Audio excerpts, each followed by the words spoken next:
to grade 12 should be free 100%. No matter what difficulties we are facing as a country.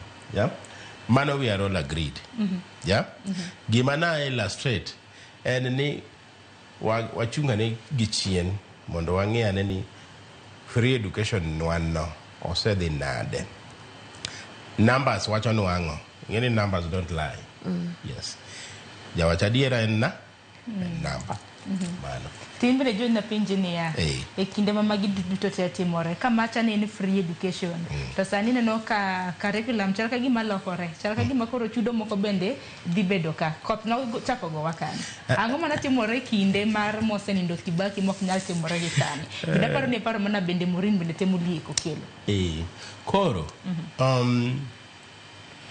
Sombwa ma Kenya ka obedo kisiro gi pes maoko. Gope. Yes. Isirowa gi pes jomoko. Kata mana Kibaki keto free education na. Part mar garama mar free education ne chulo gi piny maoko. Kanyeche wadwa change curriculum from a system of education. Ko wuok 844 kabiro CBC. Then process manobedo supported gi UNICEF, DFID, USAID, jogi manobiro together ma ochulo bills mag transition. Bills masani koro wenwa. To gichule for quite some years. En manania, ja Kenya ok ne ni pesa matimo gigi wakanye. Sani koro nyaka wachule kendo nikech jatend piny owacho ma Amerika osewacho ni en pesa ma Amerika sani ok dhi e UN. Adier koso ok adier. To UNICEF yore pesa gi kanye. From America. Yes. Jok mamiyo jok ma support education wa ok in full, mana in part. Koro nitiere gik ma otucho okapu wa mar pesa. Masani koro nyaka wa tue okanda.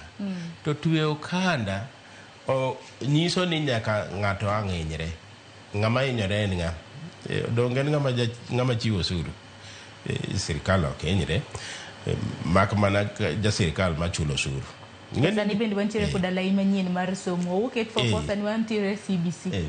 Koro budget ma John Mbadi CPA iluongo ni FCPA akagini girgino en FCPA ochiwo ni adwa ni mondo wamiye thuolo mondo wang'ene kaka dhach kodwa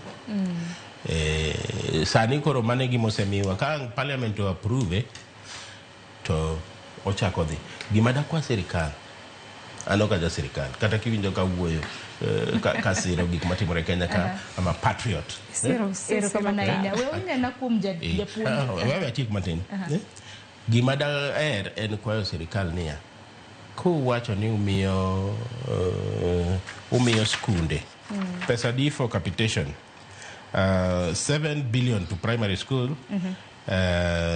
and for secondary school bende moro nitie kani to chiwo na biro free primary education yes bende nitiere 28.9 yes free day secondary to miuru skunde pesa gi te kik wachop kwa tieko laini mar budget ni kendo wawinj niya ni ne okuchiwo moro mano kwa chako hiko menda manyien chiuru pesa gi te mondo mi jopuonje headmasters mondo run school smoothly gi pesa ma usewacho ni udhi miyo gin koda gope kata mana skunde bende nyiewo chiemo ma nyithindo chamo kamano gidwa chulo jok maloso desk kendo mamoko mogik tik kaiti dhi ira japuonj jagoro en niya an janyuol nyathina ne nitiere secondary school 2018 2019 2020 2021 ma ka Uhuru ne en president penj gik moko te no chul to ne pod wachulo all the levies mane ma Zablo no wacho ka mabende court no wacho ni wachulo to en gima osechul all through ma ok ni koro nitie budget shortfall emomiyo skunde gi charge waga gigi all the time. Whether there's a budget short